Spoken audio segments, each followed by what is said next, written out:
ఈ నెల 9న సెక్రటేరియట్లో తెలంగాణ తల్లి విగ్రహం ఆవిష్కరణకు ఏర్పాట్లు జోరుగా జరుగుతున్నాయి. కొత్తగా తయారు చేసిన తెలంగాణ తల్లి విగ్రహాన్ని ప్రత్యేక భద్రత మధ్య సెక్రటేరియట్కు తరలించారు. ఫిబ్రవరి 4న కేబినెట్ భేటీలో తీసుకున్న నిర్ణయం మేరకు సెక్రటేరియట్లో తెలంగాణ తల్లి విగ్రహం ఏర్పాటు పనులు ఇప్పటికే పూర్తిగా వచ్చాయి. తెలంగాణ సంస్కృతి సంప్రదాయాలు ఉట్టిపడేలా ప్రజల మనసులో ఉన్న రూపాన్ని తీసుకువస్తామని సీఎం రేవంత్ ఇదివరకే ప్రకటించారు.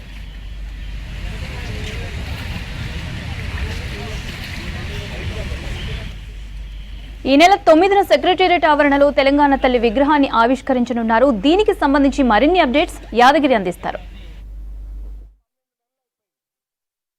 తెలంగాణ తల్లి విగ్రహాన్ని డిసెంబర్ 9న ప్రారంభించబోతున్నారు. దానికి సంబంధించినటువంటి పనులు కూడా ఆల్రెడీ చాలా స్పీడ్గా చేస్తూ ఉన్నారు. ఇక తెలంగాణ తల్లి విగ్రహానికి సంబంధించి రాత్రి విగ్రహాన్ని కూడా ఇక్కడ తీసుకొచ్చారు. సో ఇక్కడ ఏదైతే దిమ్మ ఉందో దిమ్మ దగ్గర విగ్రహాన్ని పెట్టారు. డిసెంబర్ 9న పెద్ద ఎత్తున ఇక్కడ సంబరాలు నిర్వహిస్తూ తర్వాత దాదాపు 1,00,000 మంది మహిళలను ఇక్కడ ఈ ఏదైతే విగ్రహ ఆవిష్కరణ ఉందో విగ్రహ ఆవిష్కరణకు పిలిచి పెద్ద ఎత్తున ఇక్కడ ఈ విగ్రహాన్ని ఆవిష్కరించే విధంగా ఇక్కడ ఏర్పాటు కూడా చేస్తూ ఉన్నారు. ఒకసారి చూస్తే మనకు ఇదే తెలంగాణ తల్లికి సంబంధించిన విగ్రహం పెట్టే దిమ్మె ఇదే. సో ఆల్రెడీ రాత్రి తీసుకొచ్చే ఆ విగ్రహాన్ని ఇక్కడ పెట్టారు.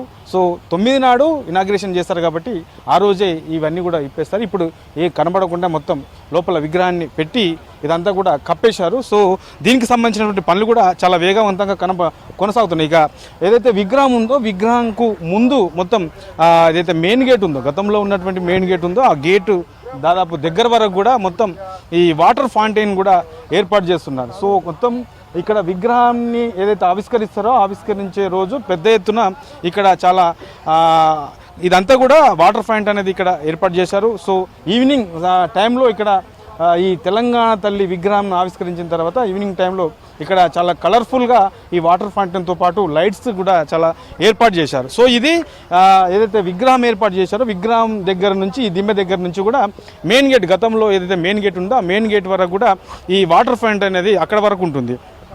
ఇక ఈ తెలంగాణ తల్లి విగ్రహం దగ్గరికి రావాలంటే ఇటు గతంలో ఈ రోడ్ అనేది సౌత్ తర్వాత నార్త్కు ఇటువైపులా రోడ్ అనేది లేకుండే, కానీ ఇప్పుడు ఈ తెలంగాణ తల్లి విగ్రహాన్ని ఇక్కడ ఏర్పాటు చేస్తున్నారు.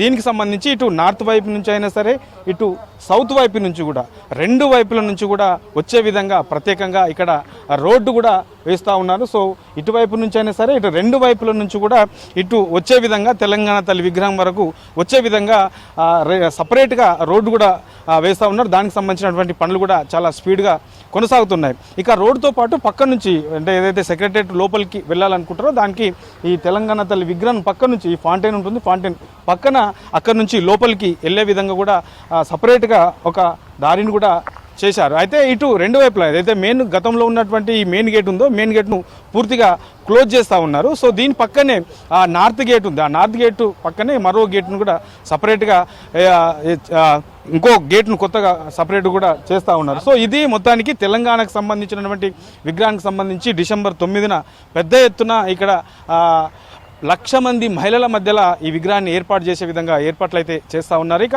7, 8, 9 ఈ 3 రోజుల పాటు కూడా హైదరాబాద్లో పెద్ద ఎత్తున సాంస్కృతిక కార్యక్రమాలతో పాటు ఈ తెలంగాణ తల్లి విగ్రహాన్ని ఏదైతే ప్రజా విజయోత్సవాలు ఉన్నాయో ప్రజా విజయోత్సవాలు ముగింపు వేడుకల్లో భాగంగా ఇక్కడ చాలా అంగరంగ వైభవంగా 1,00,000 మంది మహిళల మధ్యన ఈ తెలంగాణ తల్లి విగ్రహాన్ని ఏర్పాటు చేసే విధంగా ఏర్పాట్లు అయితే కొనసాగుతున్నాయి. దానికి సంబంధించి తెలంగాణ తల్లి విగ్రహం కూడా సెక్రటేరియట్ ఆవరణలోకి చేరుకున్నది. డిసెంబర్ 9న అఫీషియల్గా ఈ విగ్రహాన్ని ఆవిష్కరించబోతున్నారు.